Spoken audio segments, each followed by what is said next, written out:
So kung may sasakyan kayo, huwag pa personal.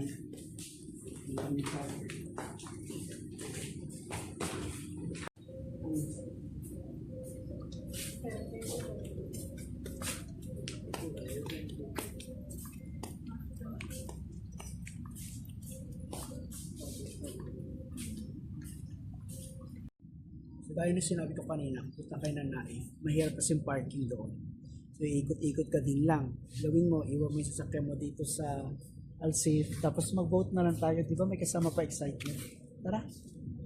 Welcome to Alsafe. Oras natin guys, 15 minutes to 10. Nag-giliyab o bumabaga ang init.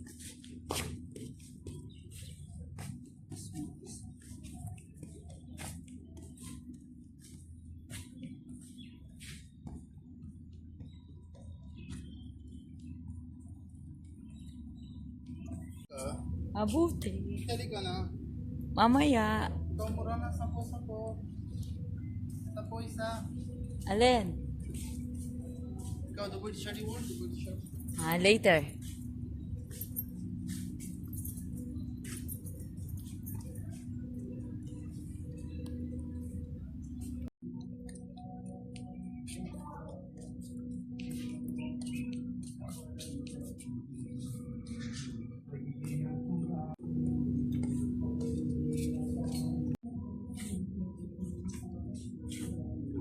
Spray na lang yata yung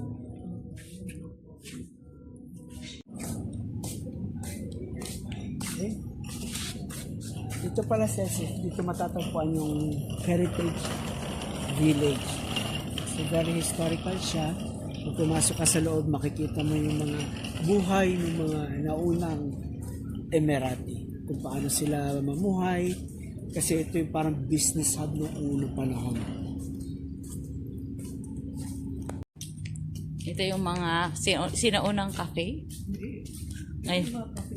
Pero may bayad na siya. Pero itong structure na ito yung remodeled as like how to say before.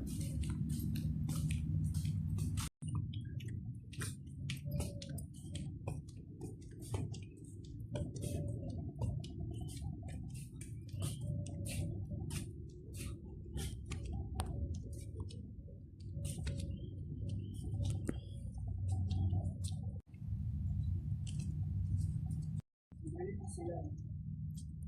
Pero after ito daw dati, yung original is made of mud tapos sa loob bricks. Or not mud, sandy siya tapos sa loob bricks. Tapos parang ganito siya. So, mamaya kumahanap natin yung nag-iisang wall, siguro mga 2 meters ang haba niya. Yun yung kauna-unahang wall na ginawa dito sa Dubai.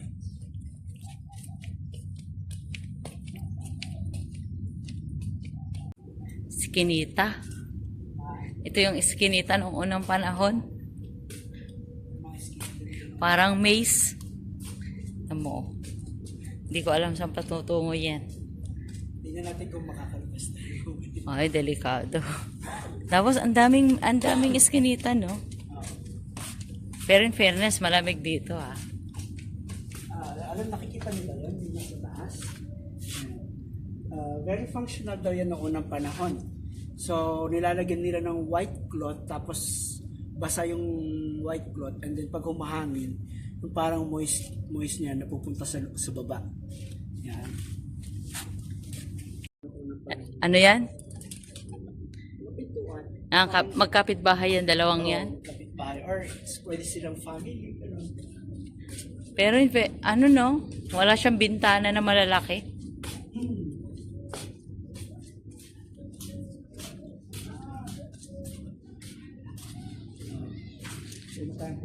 Magkakapit bahay.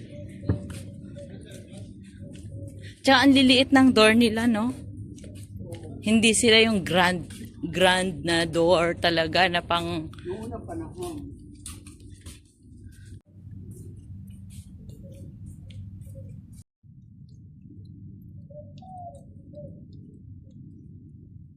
Yung parang pinaka-cooling system nila noong unang panahon. So makita nyo may mga kahoy dyan. Yung mga kahoy na yan, nilalagyan nila ng white cloth na basa.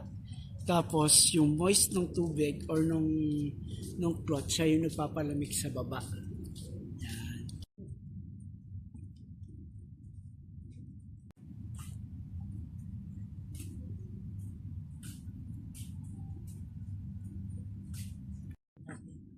Mm.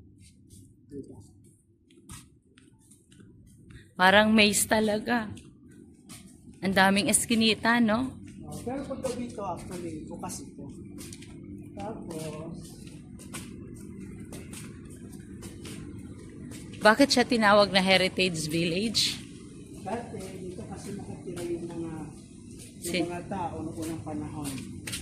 So, ito, actually, ito, ano to eh? Kaya lang cruise siya. Ito yung Emirati culture.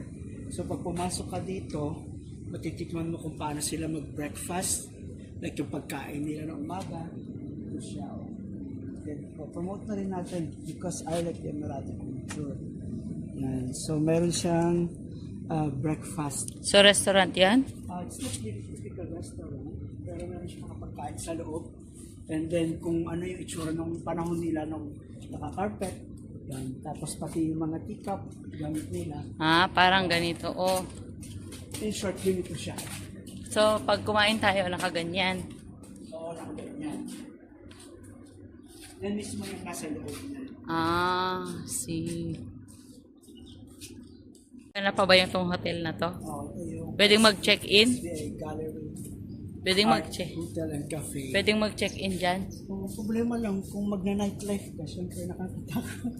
May multo kaya dito? Wala naman siguro.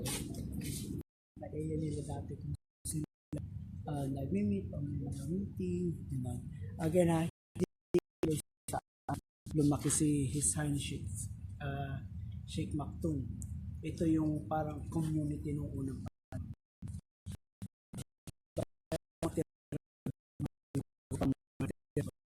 pero inilipat na lang nila sa ibang area kasi yung mga yung dapat gusto nila manatili yung paraan ng pamumuhay nila dito sa Dubai.